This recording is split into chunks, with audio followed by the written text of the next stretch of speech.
네, 안녕하세요. 지난 1월 22일 날 첫 강의를 하고 또 1월 29일 날 두 번째 강의를 했습니다. 첫 강의는 훈민정음 창제기원에 대한 전체적인 개론에 대한 이야기였고 29일 날 1월 29일 날은 가운데 소리가 지금과 그 순서가 다른 이유에 대해서 얘기했습니다.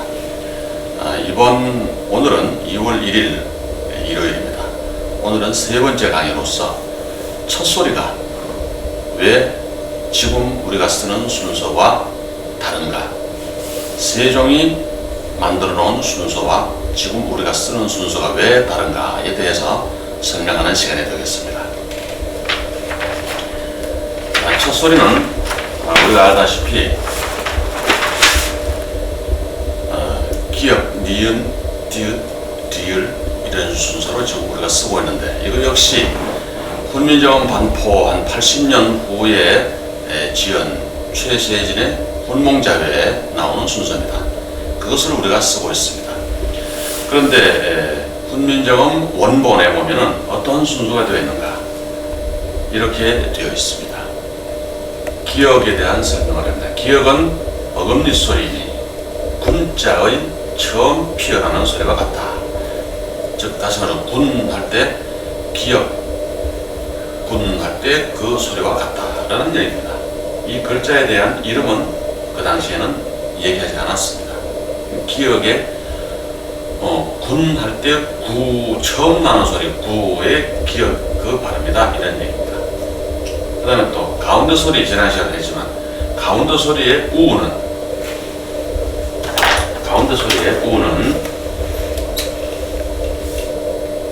군 하면 군의 이게 군이었습니다. 처음 글자는. 그러니까 군은, 기역은 군 발음에 처음 나는 요 발음과 같다 했습니다. 그 다음에 가운데 소리에서는 우를 설명할 때 우를 설명할 때는 군자의 가운데 나는 소리와 같다 했습니다. 역시 이건 군 할 때 요 가운데 나는 소리와 같다 하는 겁니다. 그러니까 그런 식으로 가운데 소리와 첫 소리의 음가를 설명해 놨습니다. 그래서 말하자면 이는 우는 땅을 표현하는 의와 의는 입이 옆으로 벌어진다, 이렇게 찢어진다고 그랬습니다. 그래서 의라고 한다고 그랬어요. 그 의에다가 일기원자가 의의 밑에 들어가 있으니까 이 의를 기준으로 해서 아래에 있으니까 어두운 소리다 그랬습니다. 이 위에서는 이 하늘이, 해가 땅에서 떠오르기 전이라 이거죠. 여기에다 이렇게 해서 오죠. 오로 하면은 해가 지평선으로 떠올랐다는 얘기예요.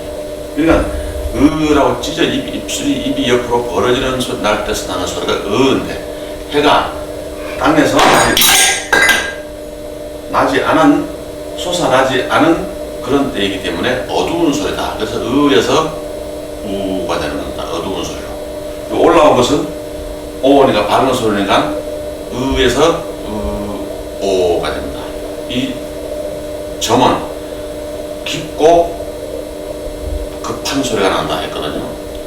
깊고 급한 소리, 이런 소리였습니다. 그러니까 그 발음에 대해서 그래서 이거는 우로 발음이 나고 어두운 소리로 발음이 나고, 위에 이 깊은 하가 위에서는 해가 지상 위로 떠올랐다, 밝다, 밝은 소리라고 해서 의에서 오로 발음이 나는 겁니다. 그런 식으로 모든 걸 설명해 놨기 때문에 여기도 보면은 기역에 대한 설명, 니영에 대한 설명, 이걸 니영이라고 합니다. 여린 기역이죠. 옛 니영이나 꼭지 있는 니영이라는 말은 다 틀린 얘기입니다. 이런 디귿, 티읕, 니은, 비읍, 피읕, 미음, 이런 순서로 되어 있습니다. 기읍, 니은, 디귿, 리을. 최세진은 이 순서를 그런 식으로 바꿔놨습니다. 근데 세종은 이렇게 되어 있다는 얘기입니다. 훈민정음 원본에. 그럼 이 순서가 왜 이렇게 되어 있을까? 그것은 바로 역시 오행성의 운행원리인 천문도의 원리에 의해서 가운데 소리의 순서를 배치했기 때문에 이런 순서로 되어 있을 수밖에 없었다는 얘기죠. 그래서 어금니 소리는 기읍, 키읍, 니은, 어금니 소리는 목에 속한다 했습니다. 목. 자, 이 아래를 가지고 설명을 합니다. 어금니 소리는 오행성 중에서 목에 속한다. 그 다음에 혀소리, 디귿, 티읕, 니은. 혀소리는 오행성 중에서 화성에 속한다 했습니다. 화성. 이거는 토성, 금성, 수성에 속한다 그랬습니다. 내가 여기서도 지금 디귿, 티읕, 니은이라고 했는데 요즘은 디귿, 티귿 이렇게 발음을 하죠. 배운 사람들은 학교에서 교육받은 사람. 그러니까 내가 이걸 디귿, 티귿으로 발음을 하지 않는다고 이 음가에 발음도 못하는 사람이 무슨 훈민정음을 연구를 했다고 하느냐 이런 반박도 받아본 적이 있습니다. 그러나 디귿, 티귿, 니은 이것이 맞는 겁니다. 이것도 우리가 볼 때는 기역, 이것도 키읍 일어났거든요. 이건 옛니은 이런 그게 아니고 기읍, 키읍, 니은 이렇게 발음하는 게 맞습니다. 이것도 앞으로 고쳐져야 됩니다.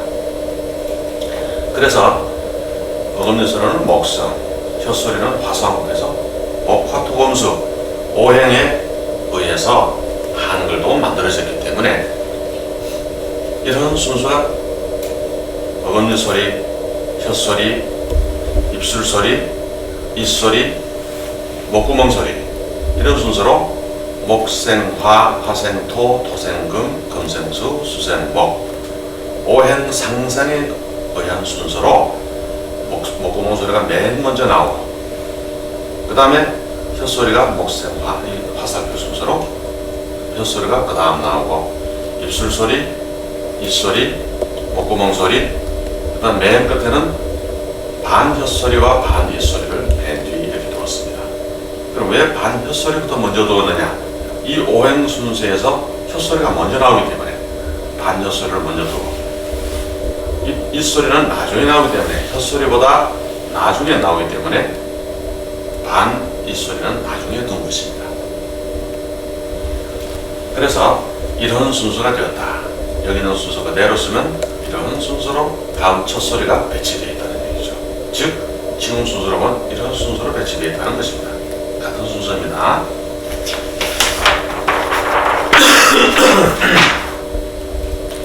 그래서 그런 아까 전장에서 설명한 그런 내용들이 훈민정음 원본에 이렇게 나와 있습니다.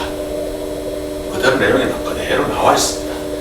자, 이거는 목구멍 소리는 수라 하고 나와 있습니다. 목구멍 소리에 대한 설명이 나와 있습니다.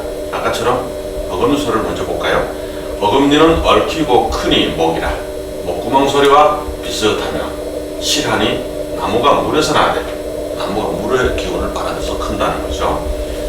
형상이 있는 것과 같다. 자라서 나무의 형상이 있는 것과 같다. 사시로는 봄, 여름, 가을, 겨울 사시로는 봄이 되고 오음, 궁상, 각지, 우에 오음으로는 각이 되고 그 다음에 오행성으로는 목이 된다는 겁니다. 그래서 기역, 기역, 키역, 음명은 어금니 소리로 목이라 제자해 훈민정음 원본 14조에 나와 있습니다. 전부 그 나와 있는 근거로 해서 이렇게 설명을 합니다.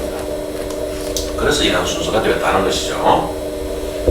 그런데 문제는 그러면 왜 이것이 이런 식으로 기역, 키역, 미음으로 됐느냐 이겁니다. 이 여린 순서로 하자면 이게 가장 여린 발음입니다.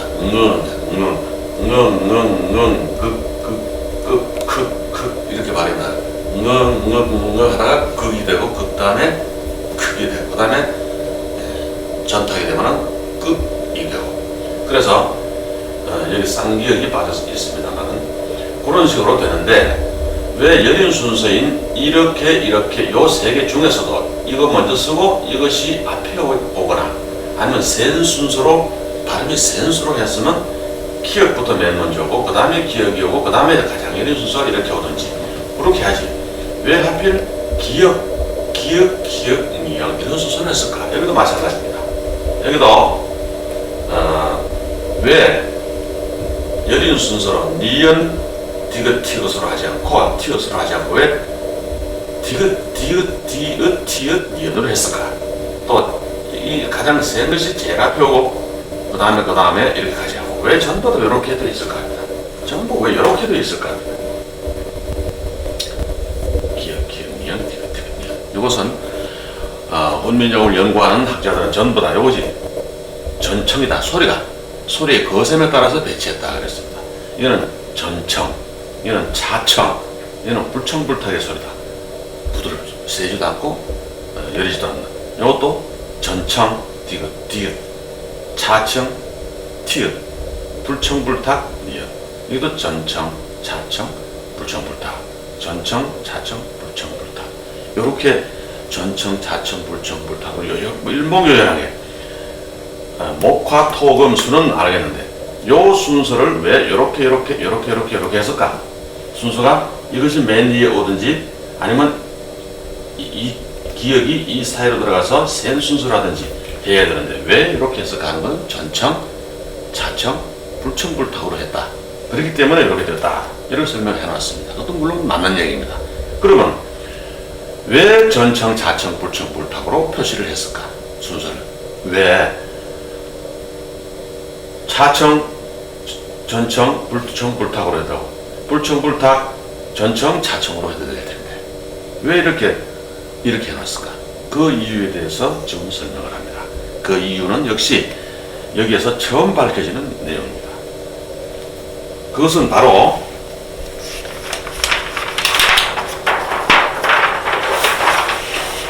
훈민정음 해례본, 훈민정음 해례 해놨습니다. 여기서 원본이라고 내가 얘기를 하는데 여기서 첫 소리에 대한 설명이 쭉 다 나와 있습니다. 이거에 의해서 풀어서 봤을 때 바로 여기에 나오는 오행방위도, 오행방위 낙서도라고 해서 12지의 위치에 대해서 설명을 해놨는데 이 첫 소리는 오행방위 낙서도의 원리에 의해서 만들었기 때문에 순서가 전청, 차청, 불청불탁 이렇게 갈 수밖에 없었다는 것입니다. 자, 예를 들면 여기 12지가 그려졌는데 인묘진, 사오미, 그 다음에 신유술, 해자축, 여기는 토입니다. 중앙은 가운데는 토니까 이렇게 연결되어 있는 이 오행방위 낙서도의 12지에 의해서 첫 소리가 배당이 되었기 때문에 그래서 기역은 묘에 옵니다. 12지로 대비를 해보면 그 다음에 기역은 인의 위치에 옵니다. 이게 가장 강한 소리니까 가장 강한 소리는 정방향이 옵니다. 약한 소리는 측방향이 옵니다. 그리고 요는 니영 가장 약한 소리니까 인묘진이 목입니다. 인묘진 목. 아까 이게 목이라고 그랬죠. 어금수는 목이라 했어요.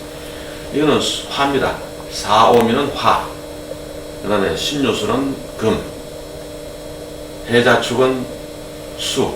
그래서 목고몽소는 수라. 원군의 수라고 했습니다. 그 순서대로 이렇게 배치를 쭉 해서 그 다음에 입술 소리는 토니까 토를 중앙에 배치를 해서 이 5개 오행을 합해봤더니 그대로 합해봤더니 이런 순서가 되더란 거죠. 기읍, 니은, 디읍, 티읍, 니은 이런 순서가 되더란 얘기죠. 그래서 이 오행의 목, 화, 토, 금, 수의 이치에 의해서 돌아가다 보니 이 순서가 되더라는 거죠. 화살표 순서. 이 순서가 바로 이 순서입니다.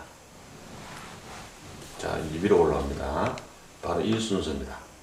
이 순서가 바로 이 오행방위 낙서도 여기에 의해서 첫 소리를 배치했기 때문에 세종이 원본에 이 순서대로 해놓은 것입니다. 이것이 바로 저번에 얘기했듯이 북한 평남 덕흥리 고분 2호분에 나와 있는 성수도입니다. 성수라는 것은 별자리 천문도란 얘기죠. 거기에 나와 있는 성수도, 별자리를 나타낸 성수도입니다. 이것이. 오늘은 오행방위 낙서도라 하면 12지에 대한 습관은 지난 시간에 하도에 대한 설명이고, 12지는 바로 이 오행방위 낙서도의 뭐 역학과 관계되는 그런 국한되어 있는 그러한 이론이구나, 이렇게 생각을 여태까지 모든 역학자들이 그렇게 이해를 하고 있는데, 이것이 바로 그 덕흥리 고분에 나온 별자리의 모양입니다. 이렇게 그려놨습니다. 이 별자리를. 그래서 여기 28별자리를 다 그려놨습니다. 그리고 글자로 쓰여 있습니다. 규, 류, 위, 묘, 필자, 심, 이렇게 해서 28별자리를 글자를 다 써놨습니다. 그 고분에. 지금도 보면 다 지워졌지만 4개의 별자리는 글자가 그대로 보입니다. 글자를 써놓은 게 글자가 지워지지 않고. 그리고 이것도 역시 28수 28별자리에 대한 성수도, 또 요거 자체로는 요 별자리의 어떤 기운을 나타낸 부호입니다. 이게. 그래서 거기에 맞춰봤더니 바로 이러한 순서가 나왔다. 기역, 기역, 이역, 이런 순서로 전청, 차청, 불청, 불탁으로 하나하나를 배열할 수밖에 없는 이유가 바로 오행방위 낙서도인 천문도에 의해서 만들어졌기 때문에 이런 첫술의 순서가 이 순서가 되었다 하는 것입니다. 이것도 역시 지금 우리가 쓰는 데는 불편함이 없지만 익혀 쓰기 때문에 이거 역시 우리가 남북한이 통일이 되고 통일 사전을 만들거나 통일 이론을 만들 때는 반드시 이 이론이 기본이 되어야 한다. 이 이론으로 쓸지 다른 또 더 좋은 이론으로 쓸지는 그거는 의논해서 할 일이지만, 이것이 왜 이렇게 배치가 되어 있는가는 알아야 된다는, 기본을 모르고 아무리 왈가왈부 해봐야 정확한 이론이 도출될 수가 없다는 얘기죠. 첫소리의 이치도 바로 이 성수도 별자리의 그림에 의해서 만들어졌다. 그래서 이런 이치가 되었다. 이걸 반드시 알아야 된다는 얘기죠. 다만 원본에도 나와 있지만 기역은 뭘 본떠서 만든 것이냐, 혀의 모양을 본떠서 만들었다, 그렇게 나와 있습니다. 이 첫소리는 발성기관의 모양을 본떴다 나와 있습니다. 분명히. 그러나 그거는 그렇게 떴는데 순서는 왜 이렇게 했을까, 이게 여태까지 밝혀지지 않은 사실입니다. 기역할 때는 사람이 왼쪽 뺨을 보고 혀의 움직임을 봤을 때, 그 사람을 바로 앉혀놓고 왼쪽으로 가서 왼쪽 뺨을 보고 혀의 움직임을 봐서 기역하려면 혀가 이렇게 움직입니다. 혀 뿌리 목구멍에서. 그 순서가 기역이 되는 겁니다. 니연 하는 게 혀가 위로 꼬부라집니다. 이렇게 목구멍에서 혀가 이렇게 꼬부라져요. 그래 니연이 되는 겁니다. 그래 기역, 니연입니다. 요거는 니연, 이거는 저 목구멍에서 나는 소리입니다. 응아 하니까 혀하고 관계가 없어요. 이는 응아는 목구멍입니다. 동그란 거는 목구멍을 얘기하는 겁니다. 이거는 목구멍에서 콧구멍으로 소리가 나간다 이거죠. 그래서 콧구멍으로 나가는 소리다 이거죠. 그래서 이런 식으로 요거는 콧구멍을 나타내는 겁니다. 요거는 목구멍이고, 그래서 목구멍을 벌리고 코로 소리를 내는 겁니다.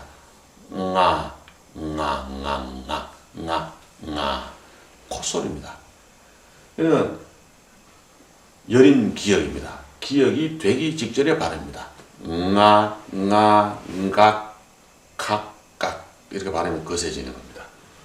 이걸 알면 여린 기역이라는 말을 제대로 찾아줘야 됩니다. 이 말의 여린 기역이라는 단어도 지금까지의 어느 논문이나 연구에도 아직 밝혀지지 않은 이론입니다. 그래서 여기서 봤듯이 이 첫소리는 이렇게 오행방위 낙서도라고 하는 천문도에 의해서 만들어졌기 때문에, 천문도의 이론에 바탕을 두고 만들어졌기 때문에 순서가 지금과 다르게 저런 순서로 되어 있다는 얘기입니다. 자, 이것은 앞에 것을 다 빼고 결론만 얘기를 한 도표입니다. 그래서 이제 이런 순서로 되어 있다는 얘기죠. 이런 순서로 전청, 차청, 불청, 불타로 된 이유가 바로 이런 순서로 되기 때문입니다. 목생 화, 화생 토, 토생 금, 금생 수. 명확하게 그 순서가 나오는 겁니다. 이 별자리에다가 첫소리의 이 원리를 대입해 넣지 않고는 왜 전청, 차청, 불청, 불탕 하필이면 왜 순서로 했느냐. 기역이 앞으로 나올 수도 있고 기역이 뒤로 갈 수도 있고 니형이 앞으로 나올 수도 있는데 왜 이렇게 했을까? 이거 이외에는 도저히 설명이 불가능합니다. 그래서 이제 다음에도 설명이 되겠지만은 오행성과 초성과 중성의 순서를 관계를 보면은 목화 토금수 초성은 이거는 목화 토금수 그렇죠. 우리가 좀 한 것처럼 중성은 목에 해당되는 것은 아와 여다 지난 시간에 했습니다. 화에 해당되는 것은 우와 요다 하도에서 했듯이 그렇게 초성과 중성과 오행성 수성 목성 화성 금성 토성과의 관계가 이렇게 정립이 되는 겁니다. 상생의 순서도 목생화, 화생토, 토생금, 금생수의 순서이기 때문에 이 순서로 되어 있다는 얘기입니다. 가운데서도 마찬가지입니다. 그 오행 상생의 순서에 의해서 가운데서도 그렇게 되어 있다는 것이죠. 그래서 초성과 초성의 천문학적 성질인데 초성의 소리를 봅시다. 이 첫 소리의 순서가 쭉 나왔는데 이거를 오행에 봤을 때는 목, 토 요거는 다 같은 목이지만 끝에는 하나씩 목이지만 토다 하는 것은 바로 천문도에 보면은 이것도 인, 묘, 진이 다 목입니다. 그러나 진은 토거든요. 진, 술, 충미 이건 네 개가 토입니다. 진술, 충미는 토에 속합니다. 그래서 이것은 전체적으로는 어금니 소리의 목에 속하지만 12지로 봤을 때는 이는 목이고 인묘는 목이지만 지는 토입니다. 그래서 그런 순서에 의해서 첫 소리의 숫자를 정해봤습니다. 가운데 소리의 숫자는 훈민정 원본에 나와 있듯이 아는 천삼생목이요 아는 삼수라 탁탁탁 나와 있습니다. 첫 소리에 대해서도 수리가 전부 다 배당되어 있다라고만 했지 첫 소리는 기역이 팔수다 이렇게는 안 해놨습니다. 원문에. 그런데 기역이 목이다. 목이고 기역도 목이고 미역은 토다. 이는 화 아닙니까? 화 역시 토. 이는 입술 소리가 전부 다 토죠. 이거는 금토, 수토 그렇습니다. 그런데 여기를 보면은 기역은 목이고 기역은 묘에 속합니다. 묘. 그러니까 파력이다. 기역은 똑같은 목이고 인에 속합니다. 인은 삼획이다. 이 12지의 수리 중에 묘는 파력이다. 인은 삼획이라 이렇게 되어 있습니다. 그렇기 때문에 기역은 묘이기 때문에 자동적으로 파력이 되는 겁니다. 기역은 인이기 때문에 인은 자동적으로 삼획이 되는 겁니다.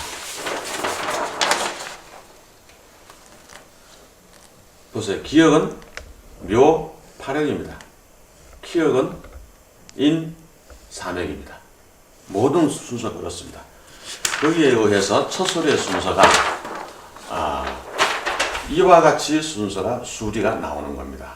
이것도 설명하려면 이것도 강론 중에 강론으로 들어가야 됩니다. 말하자면 사는 7획, 미는 10획, 지는 5획, 진이니까 다 5획이죠. 유는 4획, 신은 9획입니다. 신이 뭡니까? 치읓이 신이었습니다. 근데 치읓이 따라서 9획이 된다는 얘기입니다. 이래서 첫 소리에 수리가 이렇게 다 정해지는 겁니다. 오늘 훈민정음 원본의 첫 소리 또한 가운데 소리와 같이 수리가 정해져 있다. 이렇게 분명히 나와 있는데 각각 글자에 대한 수리는 설명이 없습니다. 가운데 소리는 각각에 대한 설명이 다 나와 있습니다. 오는 1획이다. 여는 8획이다. 야는 9획이다. 다 그렇게 나와 있습니다. 그 순서에서 첫 소리의 수리가 여기에 나와 있다는 것이죠. 그러니까 예를 들면 이렇게 쓰면 보통 하나, 둘, 2획이다 이렇게 보통 얘기합니다. 그게 아니고 기역은 뭡니까? 3획이다 딱 나와 있어요. 기역은 하나 이렇게 하죠. 그럼 이 1획이다 그게 아니고 기역은 8획이라고 나와 있습니다. 그죠? 아까처럼. 그러니까 우리가 기역 이런 수리가 1획이니 2획이니 하는 이런 것은 부질없는 얘기라는 얘기죠. 그 다음에 가운데 소리의 수리가 있었는데 가운데 소리의 수리가 어디 가운데 소리의 수리는 지난번에 했듯이 수리가 다 나와 있습니다. 아는 삼수다 하고 나왔습니다. 아는 갑입니다. 또 갑은 삼수입니다. 또 정은 이수고 신은 사수고 이것이 다 나와 있지만은 원본에 우는 이수고 어는 사수다 다 수리가 나와 있습니다. 이거는 훈민제 원본 나와 있는 순서 그대로입니다. 야는 구수다 해놨습니다. 그러니까 가운데 소리에 수리가 나와 있고 아까 얘기했듯이 첫 소리에 수리가 나와 있습니다. 그러면 우리가 인터넷이나 신문지상에 대한민국의 수리가 몇 획이냐 이것이 22획이다 해가지고 지난 1월 달에 이명박 대통령이 취임하기 바로 직전에 노무현 대통령에게 국세 대한민국이라는 국세를 만들어서 그 장인이 헌납을 했는데 이 획수가 22획이다 이거죠. 이걸 하나, 둘, 셋, 넷, 다섯 하면 22획입니다. 그래 22획이라는 것은 상당히 획수로는 좋지 않습니다. 그래서 제일 끝에 있는 기역자를, 국자를 국세에다 국자를 어떻게 쓰냐면 이렇게 썼습니다. 국자를 제일 끝에 기역을 떼가지고 저희는 하나, 둘, 셋, 넷, 다섯 이렇게 만드는 거죠. 얘가 23획으로 만들었습니다. 23획은 좋은 수거든요. 이렇게 만들었다고 해서 논란이 엄청나게 많았습니다. 이 글자를 대한민국의 글자를 이렇게 떼놨느냐 이래가지고 인터넷상에 엄청난 공격을 받고 또 이 사람대로 23획으로 만들어라 이렇게 했다 설명을 하는 바람에 문제가 많았습니다. 그런데 그게 다 덧없는 이론이라 하는 것을 우리가 알 수 있는 것이 기억은 아까 뭐라 그랬습니까? 벌써 8획입니다. 자기는 기억을 1획으로 봅니다. 그러니까 22획이 나왔죠. 이 자체가 8획인데 무슨 이게 1획입니까? 틀린 거죠. 그래서 대한민국의 수리는 지금 설명한 아까 표에 의해서 수리를 보면은 대는 디귿은 2획이고 에는 8획입니다. 에는 왜 8획이냐? 아가 3획이고 이가 5획입니다. 아까 수리 표에 의해서 그럼 8획이 됩니다. 그래서 이거는 대는 10획이고 하는 14획이고 거기에 의해서 미는 20획이고 국은 18획입니다. 아까 그 표에 의해서 가운데 소리와 첫 소리의 획수를 봤을 때 그러면 전부 합해서 62획이 나옵니다. 그럼 어떻게 이 22획이냐? 62획인데 우리가 획수에 있어서 60획이 넘어가면 60갑자에 60을 뺀 나머지 수로 시작을 합니다. 원칙이. 그래서 2획입니다. 2수입니다. 대한민국은. 2수에 불과한 22획이 아닙니다. 그럼 2는 뭐냐? 2는 음과 양의 원리를 가지고 2라고 합니다. 1은 무극이죠. 무극에서 태극이 나옵니다. 그럼 2입니다. 거기서 사람이 나오면 3입니다. 수리가 그렇게 뻗어나가는데 2획은 음과 양, 태극을 나타내는 수입니다. 그러면 이 대한민국이라는 이 말의 뜻은 수리의 뜻은 우리가 국기로 삼고 있는 태극기의 뜻과 똑같이 부합되는 아주 잘 표현된 그런 국호라고 생각이 되는 것이죠. 이렇게 하면 이게 정확하게 해명이 되는데 획수로만 한자의 획수로 하듯이 대한민국의 획수를 하다 보니까 지금도 계속 인터넷상에는 이것 때문에 아주 시끌시끌합니다. 그러나 이런 이론을 알면은 저런 것들은 다 부질없는 일이다 하는 것을 알 수가 있습니다. 그래서 정확하게 알아야 한다는 얘기입니다. 그리고 우리 한글에 있어서 이러한 것이 아까 이러한 것이 밝혀져 있지 않기 때문에 이러한 우스운 얘기가 나오는 겁니다. 그러니까 남대문 안 가본 사람이 남대문을 가본 사람을 이기는입니다. 서울 안 가본 사람이 서울 가본 사람하고 싸우면 서울 안 가본 사람이 이깁니다. 그 사람은 안 가봤기 때문에 들은 얘기로 엄청나게 고집을 부립니다. 그리고 그 사람이 목소리가 더 큽니다. 가본 사람은 그 내용을 훤히 알기 때문에 그렇게 고집을 부리지 않습니다. 싸우다 보면은 내가 졌어. 니 똑똑하다. 그러고 물러납니다. 그럼 그 싸움을 구경하는 많은 사람들은 소리가 큰 사람 모르기 때문에 그 사람이 서울 아무도 안 가봤기 때문에 그 사람이 서울 얘기가 맞는 줄 알고 그 사람의 얘기를 따라가고 있습니다. 세상 현실이 이렇습니다. 모든 이론들도 밝혀지지 않은 이론에 대해서도 예외가 아니라는 것이죠. 자, 오늘은 시간이 되었기 때문에 이것으로 이번 시간을 마칩니다.